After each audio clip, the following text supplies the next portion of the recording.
Hey, welcome to the Badass Breastfeeding Podcast. I'm Dianne, your lactation consultant. And I am Abby, the Badass Breastfeeder. And today's episode is brought to you by Fairhaven Health.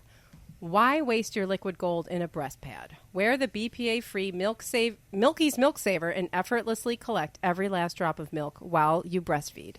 You can wear it on the opposite breast while breastfeeding or pumping to collect the letdown. Head to fairhavenhealth.com and use promo code BADASS for 10% off your purchase. And you can also get 40% off your purchase over at thebadassbreastfeeder.com.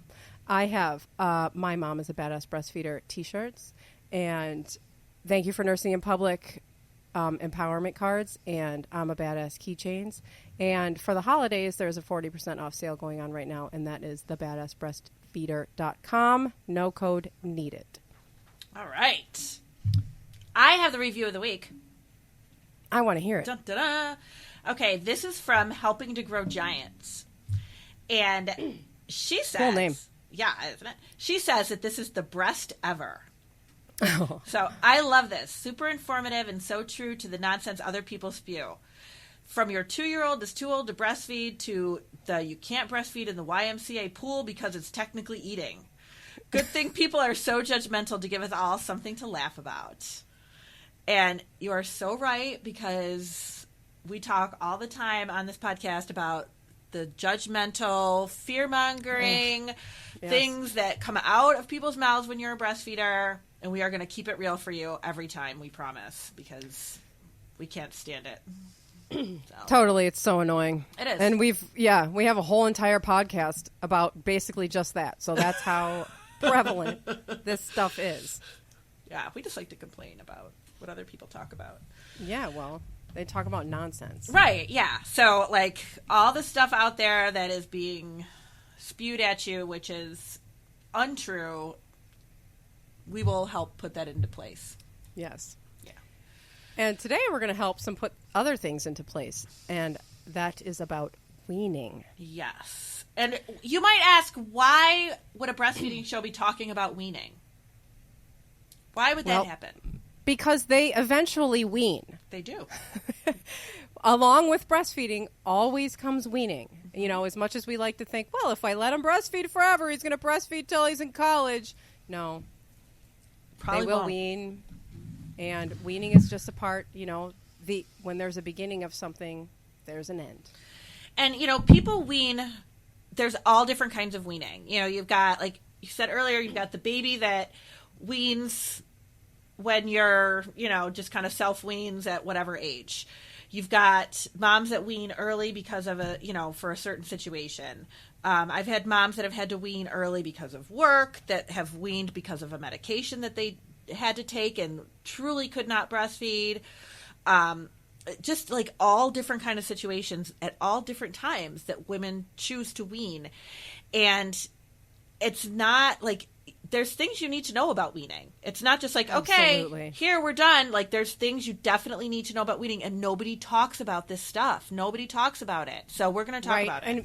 Yeah, and I think that's a good point, because a lot of people think, especially if they're struggling, especially if they're struggling with, feeling touched out and feeling out of control, people think that weaning is going to be the answer. And the thing is that it's not a simple solution. And maybe it's the right solution for you, but you need to know, you need to be prepared. And even if you're not weaning early, just going through the process, it's not just like, oh, we stopped breastfeeding and everything went on normal the next day. Like, no, there's things that are going to happen physically and emotionally, that you need to be prepared for. I've gotten several messages. This is, one of the ways that we come up with topics for this show is that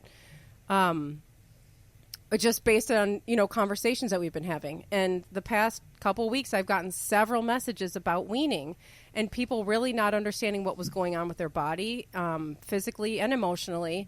And it was actually quite a normal thing that goes along with weaning, but they didn't know that because it's just not talked about. Right. And I do want to clarify that this episode is about weaning and kind of what to expect. We do have an episode on when to wean, when weaning is right for you, and if weaning is right for you. And so we can go to that episode if you want to talk about kind of if just the how to decide to wean or how do you make that decision? Because this episode is going to be more about weaning is happening, right. And so what to expect. Okay, and so another thing that can happen is that people will feel, I find that one of the reasons that people are reaching out for weaning information is because they feel touched out, they feel out of control, they want their body back, they want some sense of control back. And after talking with them for a while, I'll realize that they actually don't want to wean. Mm-hmm. That they want to keep weaning, but they want to feel in control. They want to have some sense of their body back. They want to have some sense of just control. And for those people, I would like to direct you to the breastfeeding boundaries episode, because that can help you go into a place of feeling more in control. And once you feel more control, then then if you want to keep thinking about weaning, then that might be a helpful place to start. Yes, absolutely. And the other thing I want to add in here too, because I'm afraid I'll forget, is if you are in a place where you do feel like it is time for you to wean, or it's like heading in that direction, please contact a lactation consultant. Just because they're lactation consultants does not mean that they do not want to help you have a healthy relationship with your baby. So it is really important that you are that you are weaning the right way, and that everything is, so that you don't experience any kind of side effects or any kind of like physical or emotional things that you're not quite sure what's going on. I always am so sad if women are afraid to notify me or call me with weaning questions, because just because I'm a lactation consultant does not mean that I will not help you wean. Well, I'm not going to be like, oh no, I'm not talking about that with you. And well, that's ridiculous because weaning is a part of breastfeeding. Right. I mean, this is insane. I completely agree with you. I think that people are afraid to reach out for weaning information because they feel like they're going to be judged by ending their breastfeeding journey. And the thing is that nobody is involved in your breastfeeding journey except for you and your baby. Nobody gets to decide but you how it goes. And again, I can direct you back to that other episode called When to Wean, because this is your decision. Right. And, no one is going to, well, I don't know if anyone's going to judge you. I won't. And if they do, well, then they're jerks. Right. And they don't understand that this is part of the process. I mean, I weaned this year. There's like a whole, there was a whole thing that goes on, and we have to talk about it. It's important. And so so let's start, because I want to talk about everything from cold turkey weaning. You wake up one day, I'm not breastfeeding anymore. You say no to your baby. You never breastfeed again.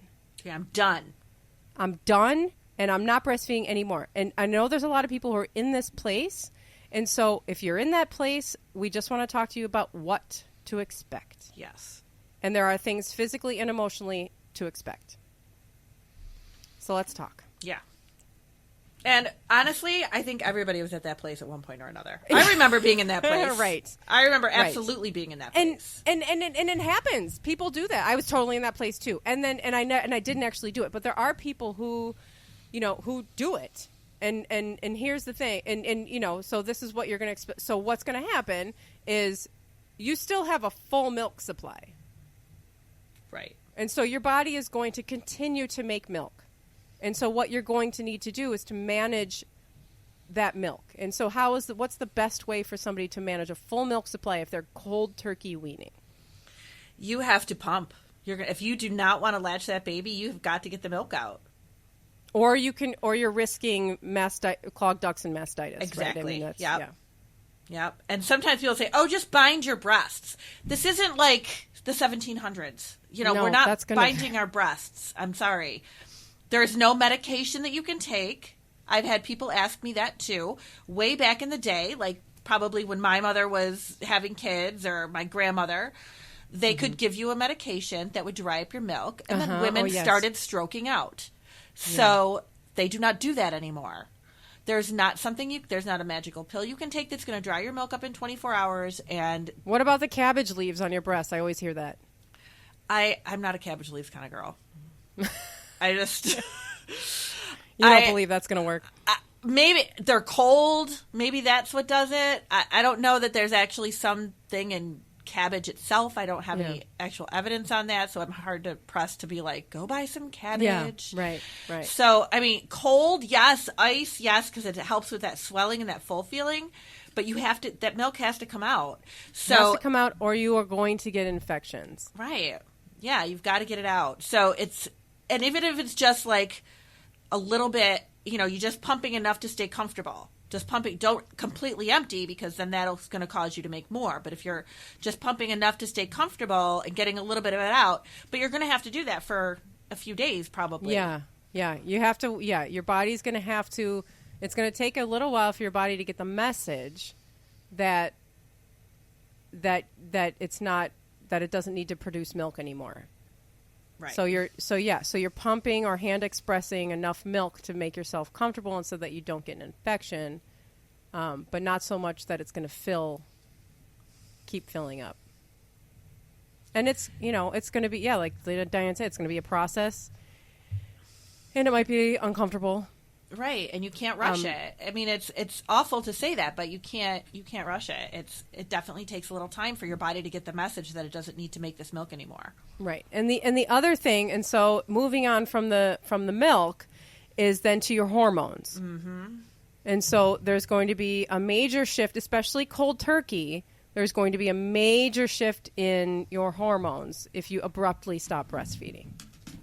Yes. And this can look a lot like postpartum depression. Yeah. I read an article, a research article, a couple of years ago that stated that they did have some research to support that it's like your body goes through a grieving process as if the baby died.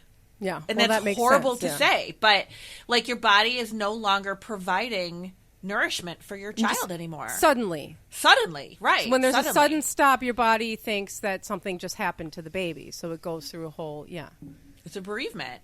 Yeah. So you will have, you might feel awful emotionally and not realize that that's what's going on. Right.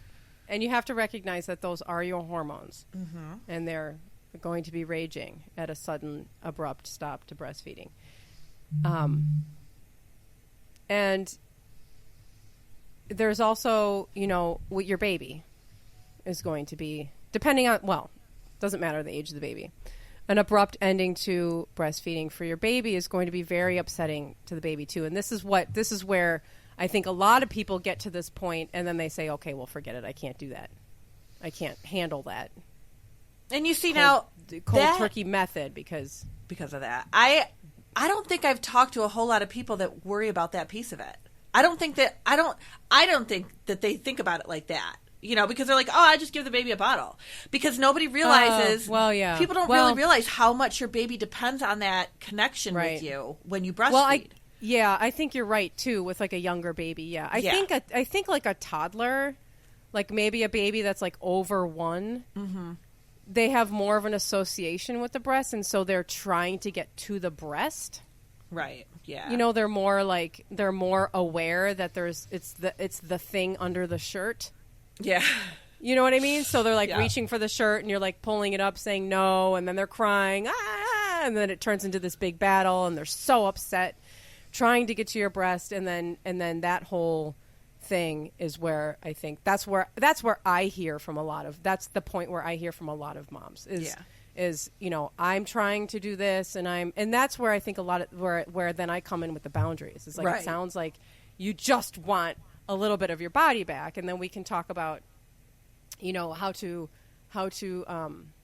kind of decrease the frequency of the sessions and maybe remove some of the sessions, which it's still going to look very upsetting, mm-hmm. to your child, because they're just, but that's because that's what they want, that's what they know, especially if they're older. But I think you're right. Yeah, you're right. The baby, it would just switch to a bottle and wouldn't necessarily.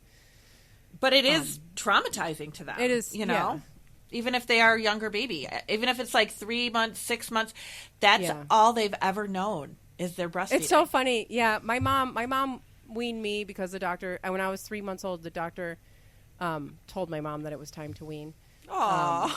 Yeah. And so my mom was like, okay. And then my mom, just like, I don't know, like a year ago or something, she made this comment. She was like, it took like a month to wean you. Because, like, I guess I was upset about it or something. I was like, I apologize for my behavior at 3 months old. Oh, my God.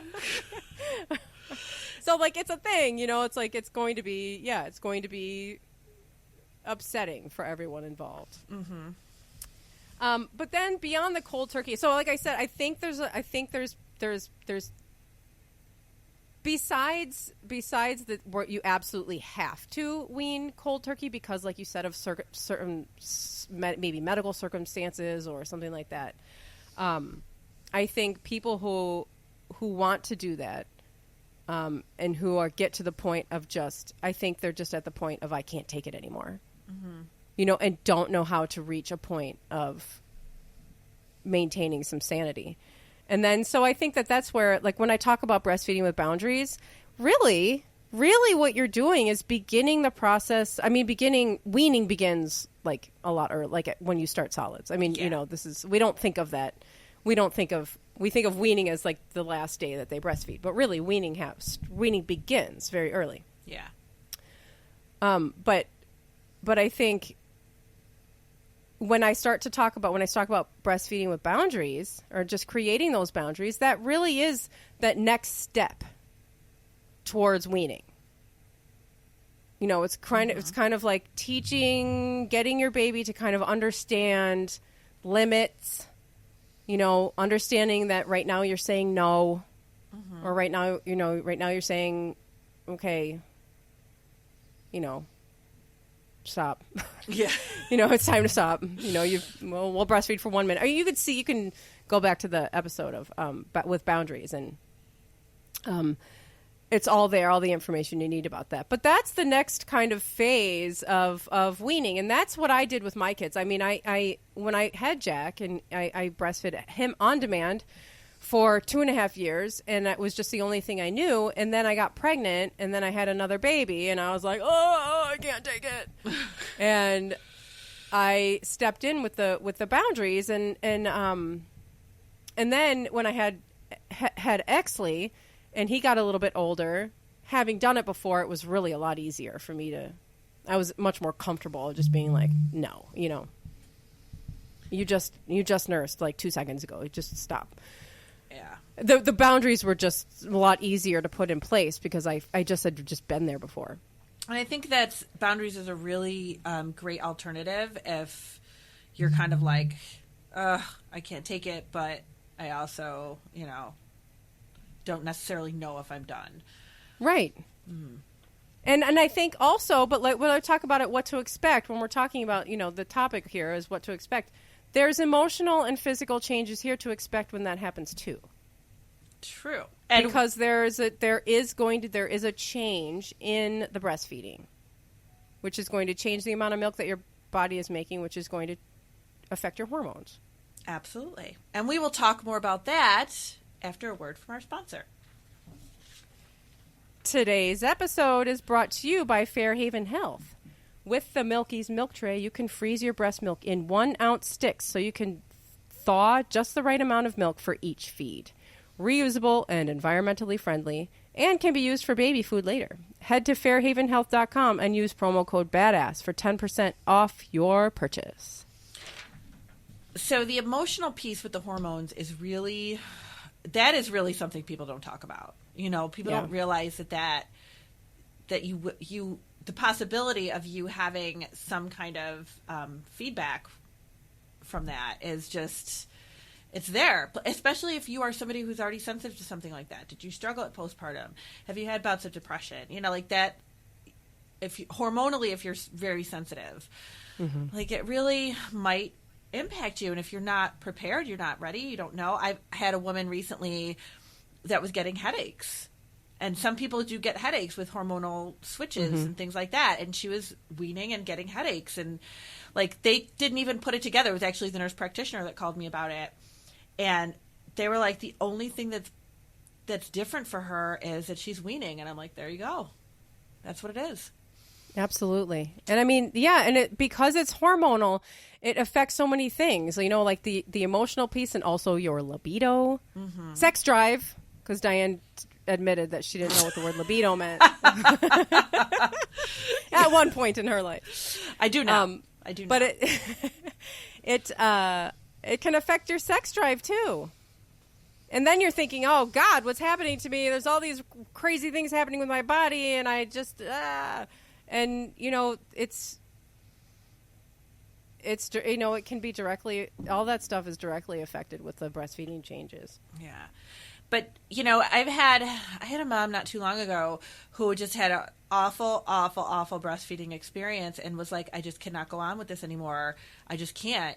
It's not good for my own well-being. She had a horrible birth experience, just the whole thing. And so I was, talking her through the weaning, and really, and the baby was only a few weeks old. So we really had to start cutting back some of those feeds and, slowly telling her body that we needed to shut down this milk process. And it was really...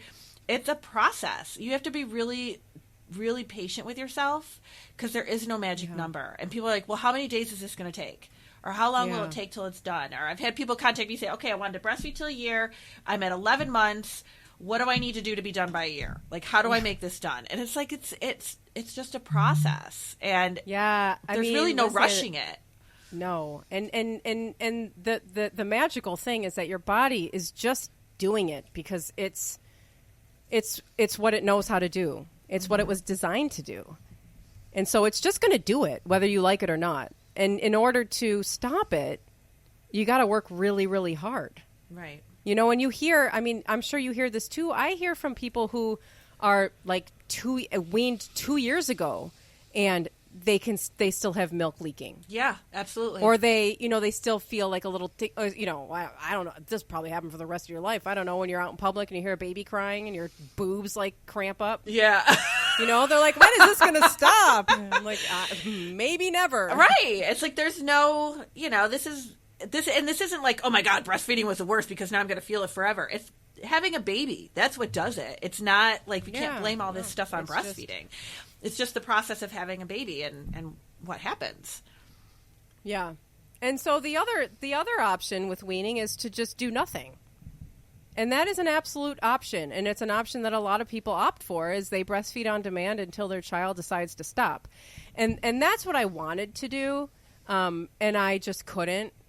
It's just with pregnancy and nursing aversion, which is a real thing. Mm-hmm. I couldn't take it. And so I created the boundaries enough to where I felt like I could maintain my sanity.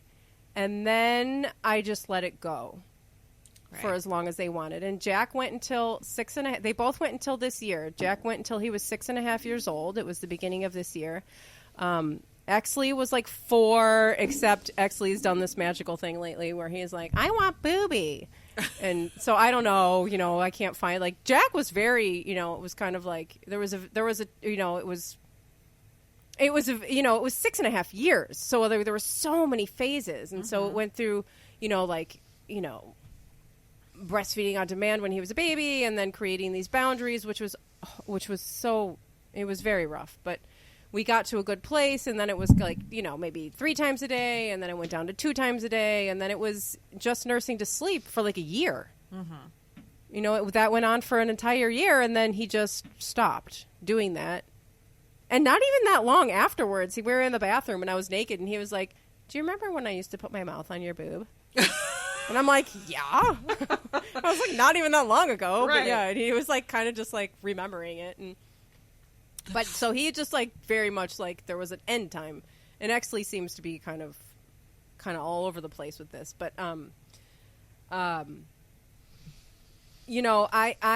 at first I was kind of I think the thing that was nice about this for me is that I didn't feel terribly sad at the end. Yeah, I was ready. Yeah, I was just ready. They were old. I was, it was it had just gone on for so long, and then it kind of was and it got to the last half of the year, I was kind of yeah, I'm done. I didn't cut them off, but I was kind of when this happens, I'm ready. Mm-hmm. Where I will say maybe a year before that, when I thought about weaning, I got very sad. It made me kind of nervous and made me feel very sad. And then towards the end, I was nah, I'm ready. And that's not to say, I don't want anybody to hear me saying, if you let your children wean when they want to wean, you won't feel sad. Right. Because that's not true. That's how it felt for me, but there's no truth in that statement. But there's hormonal changes and there's emotional and physical things that go on, even when you let it all go up to them. Mm-hmm. Even when it goes super gradual and you leave it all up to your kids, there's all of the hormonal change and physical changes happen too. I mean, I feel like a complete hormonal mess this year. Yeah. I mean, I have breast pain from that's competes with first trimester of pregnancy. Oh, God. And a libido that's just in the trash can. And and I'm like, well, what's different? Oh, I had 2 kids wean at the same time. Yeah. That's huge change. Really big. Yeah. That is a huge change. And it's just, I remember when my kids all kind of weaned on their own, and they were a little over a year. And at the time, I didn't realize that they probably were just too distracted to nurse. And if I had done something different, but that they probably still would have nursed, but I didn't realize that. And I thought that they had just weaned.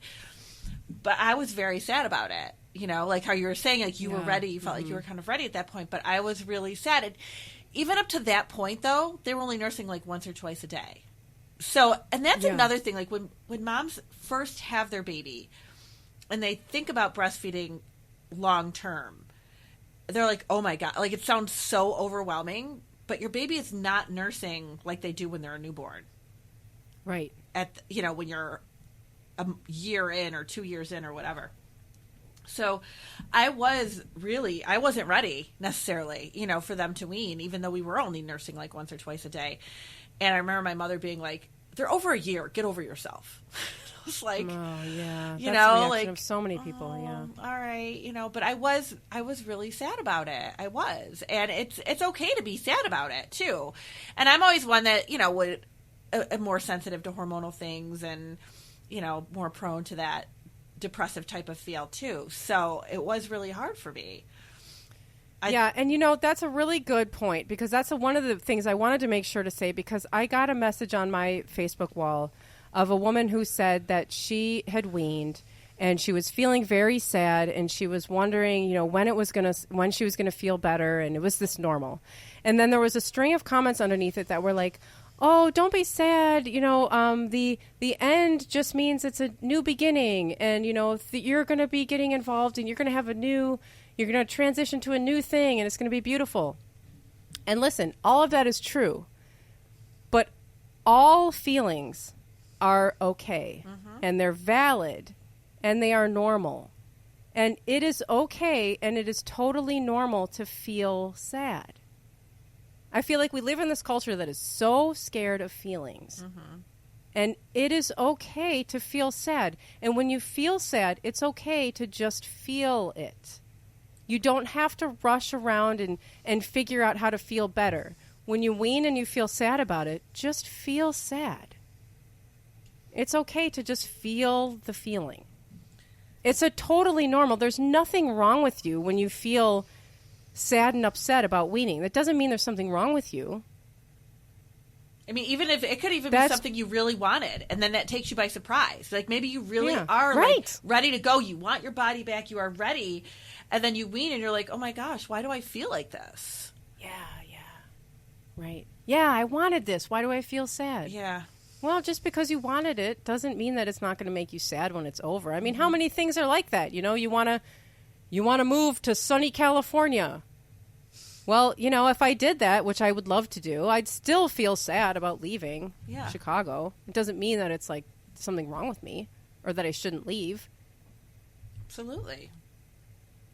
If it's the right decision for you and this is something that you think is right for you and however you're doing it, it's breastfeeding, man. This is a big deal. Breastfeeding was a really, really, really big deal. And you probably worked really hard to make it happen. And you worked really hard, along the way doing everything. And when things change, kids go to college. I mean, you're going through this right now. Yeah. Kids go to college, people feel sad, nobody's like, oh, don't feel sad. You know, like, it's kind of a culturally accepted thing that when kids go to college, that their parents feel sad. Right. You know, when changes like that, big changes like that happen in relationships, feelings happen, and it's okay. And, you know, and I don't like it, since you brought up the college thing, like, that's, like, the first and foremost thing in my head right now, because, you know, I weaned a long time ago. But I don't like it when people don't validate it. And that is something that, you know, obviously I don't like it when people don't validate it with breastfeeding women, too. But, like, in my place, it's been a long time since my feelings haven't been validated, because it's, you know, the whole breastfeeding thing has been a while.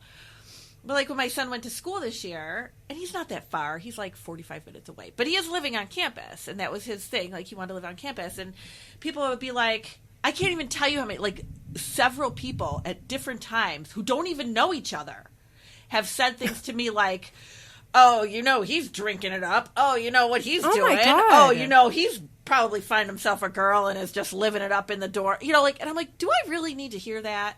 I don't think so. Like, it's not, maybe people do try to, you know, say things to make you feel better. Oh, it was your time and you've gone on to, you know, greater things and your kid's having great time in college, whatever the message you're trying to give.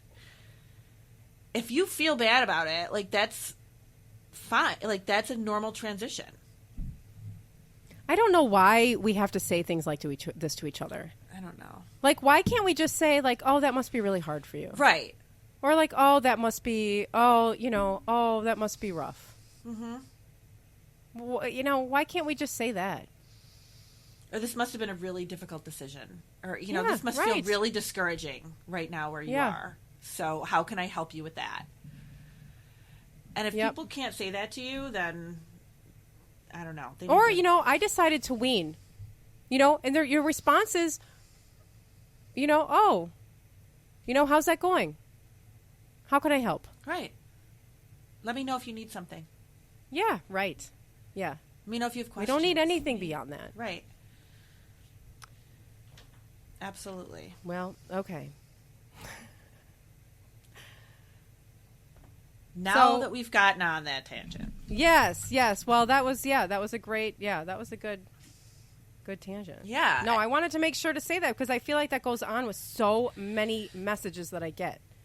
It really, you know, just like I feel sad and people think there's something wrong and that everyone's trying to like smash down the sadness. Oh my gosh. Well, you will have some definite physical and emotional feelings on top of the fact that your baby is also going to be going through their own thing.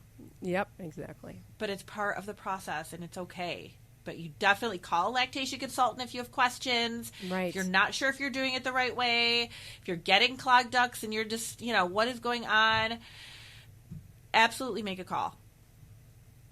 Find out for sure. Because this is not, again, you shouldn't have to go through this stuff by yourself. No. And you don't. We're here. Yeah. We will help and we you. would love to hear from you. You can share your experience in the review section on iTunes. And maybe you could be one of our reviews of the week. And then we would love for you to head to badassbreastfeedingpodcast.com where you can find our sponsor links and our promo codes and all of our other episodes. And you can now find us on YouTube at Badass Breastfeeding Podcast. Bye. Bye.